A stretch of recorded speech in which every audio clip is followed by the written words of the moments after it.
नमस्कार. HTML online प्रशिक्षण भाग क्रमांक 17मध्ये आपले हार्दिक स्वागत आहे. मित्रांनो, आपण मागील भागामध्ये भाग क्रमांक 16मध्ये HTMLचे फॉर्म बनवत होतो आणि त्या फॉर्ममध्ये आपण पाहिलं होतं दोन्ही हे कोड आपण केले होते, युजर नेम आणि पासवर्डचे नेम आणि पास हे आयडी बदलल्या होत्या. परंतु आता आपण टेक्स्ट आणि ह्या टेक्स्टमधला फरक थोडासा बघून घेऊया एकदा. या ठिकाणी जर मी सुनील आलुरकर असं माझं युजर नाम किंवा हे माझं नाव लिहिलं, परंतु आता मला काय करायचं, आता पासवर्ड द्यायचा मला सुनील 1 2 जे असेल ते, समजा ओके 1 5 पर्यंत जे आलं ते. पण हा पासवर्ड कोणालाही दिसला नाही पाहिजे आता टाईप करत असताना. यासाठी काय असतं, तर फॉर्ममध्ये एक फॉर्म टाईप असतो इथे या ठिकाणी. याला इथं पासवर्ड म्हटलं जातं, PASSWORD. ओके, मी सेव्ह केलं. याला सेव्ह केल्यानंतर बघा आता मी काय करेल, पुन्हा नव्यानं सुनील आलुरकर लिहीन आणि आता इथं बघा जे टाकेल ते तुम्हाला दिसणार नाही. म्हणजे याचं काय झालं, फॉर्म टाईप हा आता पासवर्ड आलेला आहे आपोआप. आता यासोबत आपलं काय करायचं आहे, आता तिसरा प्रकार घेऊया आपण. फॉर्म टाईप झाल्यानंतर आता इथे काय करू, आपण हा कोड घेऊया, BR देऊया. म्हणजे काय होईल, ऑटोमॅटिक हा फॉर्म खाली जाईल आणि त्याच्यासोबत एक लाईन ब्रेक कोड देऊया आपण. ठीक आहे. त्यानंतर आपल्याला कंट्री, सिलेक्ट कंट्री देऊया आपण. म्हणजे चला सुनील आलुरकर, तुम्ही तुमचा युजर नेम निवडला किंवा पासवर्ड युजरला जे असेल त्या, तुम्ही आता काय करा, तुमचा देश निवडा, कोणत्या देशातून तुम्ही आमच्या इथं आमच्या वेबसाईटवरती व्हिजिट करत आहात ते आपल्याला सिलेक्ट कंट्री करायचं आहे. आता सिलेक्ट कंट्री करत असताना आपलं काय करावं लागणार, सुरुवातीलाच त्याला ID सिलेक्ट करायला सांगावं लागणार आपल्याला. म्हणजे आता इनपुट टाईप त्याची काय असेल, तर ID सिलेक्टची select ID is equal to, त्याला आपण काय करू, आपण IDच्या नंतर इज इक्वल टू देऊन इथं सिलेक्ट देऊ आपण, त्याला IDचंच नाव. चला ओके.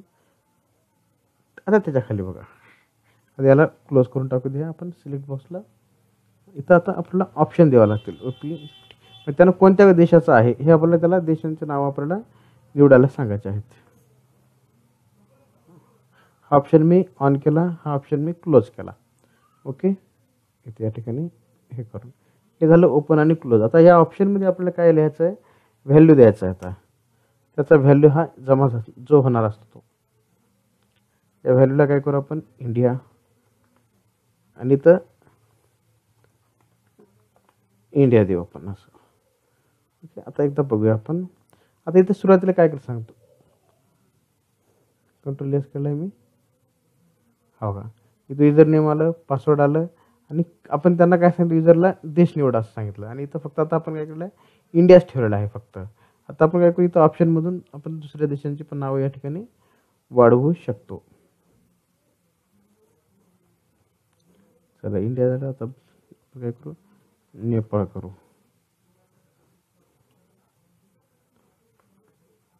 ओके, आता इथे बघा, जे तुम्हाला जे टेक्स्ट दिसतंय हे इंडिया, हे झालं दिसतं टेक्स्ट आहे. आणि हे झालं व्हॅल्यू जाणारं, म्हणजे डाटाबेसला सेव्ह होणारा टेक्स्ट हा व्हॅल्यूमधला आहे, हे लक्षात ठेवा तुम्ही. त्यामुळे व्हॅल्यूच्या नुसार सर्च होणारी क्वेरी असते. इन फ्युचर जेव्हा तुम्ही PHP शिकाल त्यावेळेस इथल्या टेक्स्टची क्वेरी सर्च होत असते, इथल्या ह्या दिसणाऱ्या टेक्स्टची होत नसते. आता आपण काय करू, याला सेव्ह करू पुन्हा. आता अजून एकदा पाहू. चला, आले इंडिया, नेपाळ.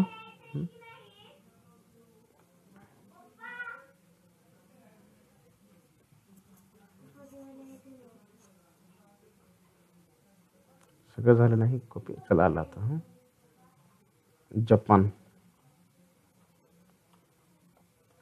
ओके, आणि याला इथं आपण जपान करून घेऊ. ओके, आता यासोबत आपण हे सिलेक्ट हा इथून सुरुवात केला आणि आता आपल्याला काय करावं लागणार आहे, हा सिलेक्ट इथे या ठिकाणी क्लोज करावा लागणार आहे.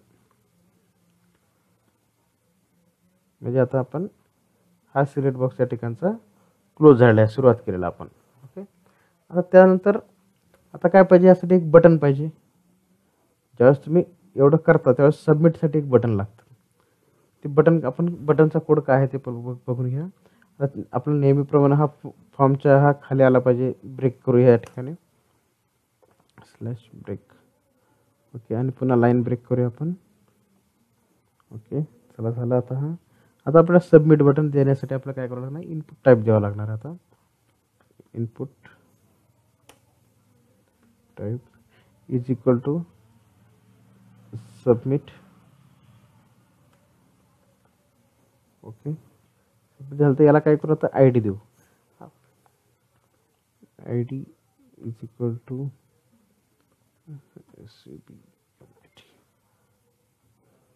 सबमिट झाले. आता इथे व्हॅल्यू देणं मात्र आवश्यक आहे, VALUE, कारण हा व्हॅल्यू काय होणार असतो, डाटाबेसला जमा होणार असतो.